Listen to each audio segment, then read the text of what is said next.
promised to use Disney to spread Communist Party propaganda around the world. CNN's parent company, Warner Media, has a $50 million partnership with China Media Capital, which is controlled by the Communist Party. NBC Universal operates both MSNBC and NBC. In 2010, NBC partnered with Xinhua News, the Chinese Communist Party's official mouthpiece, to establish an international broadcast partnership. NBC Universal also has a stake in a Chinese media venture worth $3.8 billion. The FBI calls Chinese Communist Party America's greatest long-term threat. Yet in a recent tweet, NBC called the Communist Party an ally. Print media are equally compromised, with billionaire owners that have huge business ties with the Communist Party. For example, the largest shareholder of the New York Times is Mexican billionaire Carlos Slim. Slim's investments with communist-controlled companies span automotive and high-tech and make up a large portion of his wealth. Amazon CEO Jeff Bezos bought the Washington Post for $250 million. Along with Amazon products being made in China's state-owned factories, Bezos wants to expand Amazon's business in China, saying that Amazon is well positioned to serve China. Also, Bezos' connection to the Communist Party is clear in the advertising section of the Washington Post, which includes a supplement called China Watch. China Watch is written by China Daily, the main propaganda outlet for the Communist Party. And in the past few years, they've paid American newspapers, including the Washington Post, Wall Street Journal, and the New York Times, nearly $19 million to run the inserts. But that's not the end of it. A recent report from the Department of Justice's Foreign Agent Registration Act revealed scathing information that a group in the U.S. directly linked to the Chinese Communist Party is arranging private dinners and sponsored trips to China for media outlets and top journalists who are selected for effectiveness. The mission is to garner favorable coverage on China. And in turn, hundreds of positive articles on China have been published. Some of those media outlets include ABC, NBC, Associated Press, Reuters, Bloomberg, CNN, CNNBC, MSNBC, the New York Times, Newsweek, NPR, the Huffington Post, the Atlantic, the Financial Times, USA Today, The Economist, Time Magazine, Washington Post, the Wall Street Journal, and the list goes on and on. But what's this have to do with covering up crimes against humanity? Well, for over 20 years, human rights groups like Amnesty International and also the United Nations have reported that Chinese citizens who practice the spiritual discipline of Falun Gong are being demonized, tortured, and killed by their government. In the early 90s, Falun Gong was supported, awarded, and even endorsed by the Communist Party. It taught to live a spiritual life. Practitioners are encouraged to follow traditional values, to tell the truth, to be compassionate and tolerant, to be responsible to their families, and to be hardworking and good people in society. News reports even quoted government officials who stated that Falun Gong dramatically reduced healthcare costs nationwide.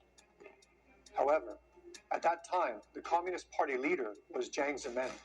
He came to power largely by supporting the 1989 Tiananmen Square student massacre. When he found that Falun Gong was not controlled by the state, he viewed its popularity and promotion of spirituality as a threat to the party's control. He stated, "How could the Marxism we endorse and the materialism and atheism we believe in not crush what Falun Gong propagates? If it were true, wouldn't we become laughingstocks? The Communist Party must eliminate Falun Gong." And on July 20th, 1999, he launched a nationwide violent crackdown.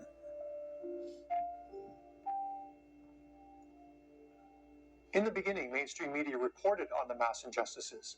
Thousands being arrested, people sentenced to 18 years in sham trials, tens of thousands suffering in labor camps, unspeakable cases of sexual torture, psychiatric abuse, young school teachers beaten to death by police, horrific cases of men and women being burned, mutilated, and electrocuted to death.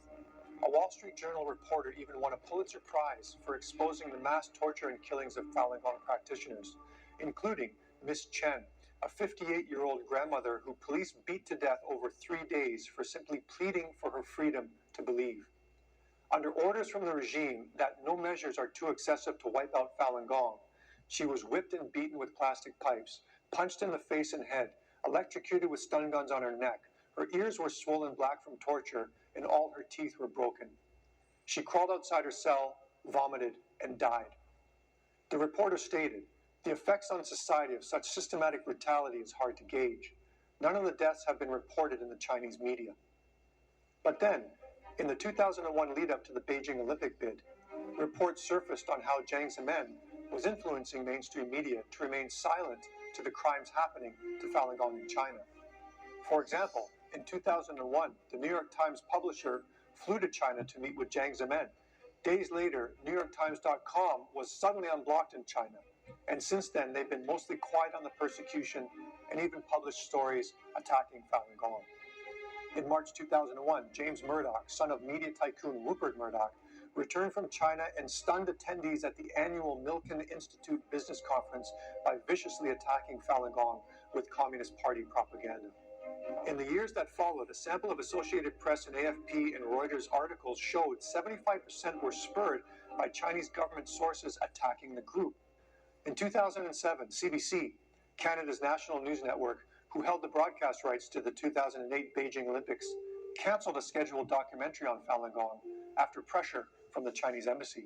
Documentaries on Falun Gong were also quietly killed by PBS, CNN, and 60 Minutes. In 2015, a Beijing-based New York Times reporter found strong evidence backing experts and tribunal conclusions that prisoners of conscience are being slaughtered in mass numbers for their vital organs by the communist state, where Falun Gong practitioners are possibly the main victim. However, New York Times editors told her not to pursue the story. The picture is quite clear that for fear of losing billions of dollars, mainstream media is being censored by the Communist Party when it comes to their crimes against Falun Gong.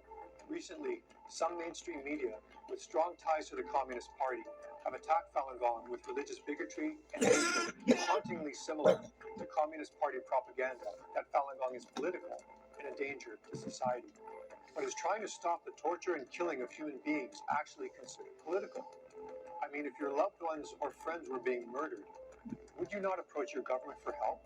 For over a quarter century, Falun Gong has been practiced right here and in over 100 countries by millions from different races, and for 20 years against all odds of violent persecution.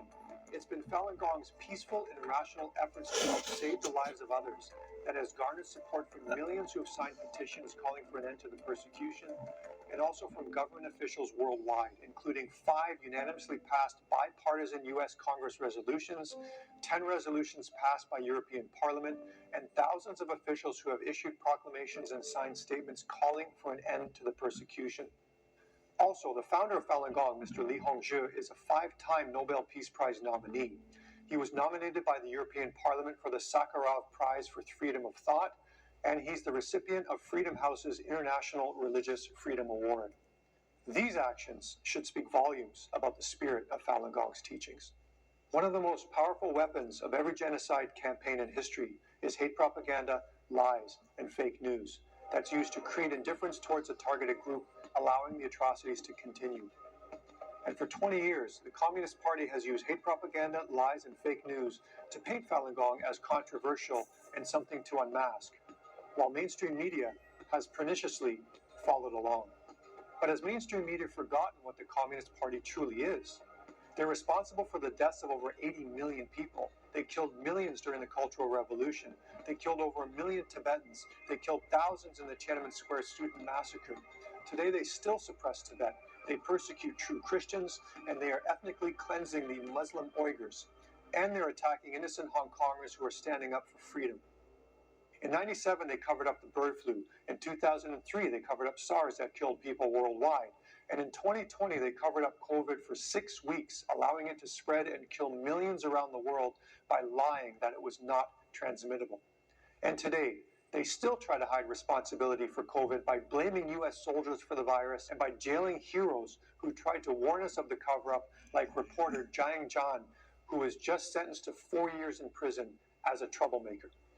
This is today's CCP, and it makes you wonder how mainstream media can partner with them and how journalists can believe a thing they say about Falun Gong, or anything for that matter.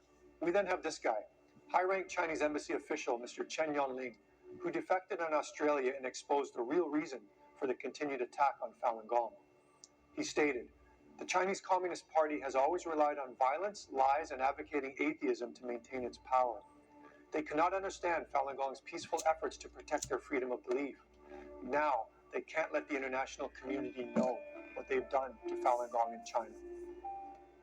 For what it's worth, if you want true information on Falun Gong, Visit the Falun Gong website under this video, or human rights organizations like Freedom House. And to all mainstream media journalists, no one can deny that the Communist Party's actions against people who practice Falun Gong are so terrible and so evil, they run counter to the proper nature of human beings. To align with good is to help stop these things from happening. To align with evil is to ignore these actions and further promote the suffering of these human beings by demeaning them as something to unmask. Instead, unmask the CCP and help those who are suffering under evil forces, regardless if you understand their spiritual faith or not. Don't make the promotion of evil your contribution to this world. Make the fight for good and justice your core value. Because the universe keeps score, and the ultimate cost of ignorance or malice isn't worth it. I'm Joel Chipkar. See you next time. Was spectacular, so beautiful. I thought I was going to heaven. Oh, it was electric. I'm getting chills talking about it. It gets a 10 from me, that's for sure. It was that good. Absolutely marvelous. Hands down, the best show I've ever seen. It's emotional, it's captivating, it's visual. Every single bit of your senses is engaged. Oh my gosh, it was a riot. I didn't expect to laugh so much and also be touched so much. I was really looking for something which was magical, uplifting.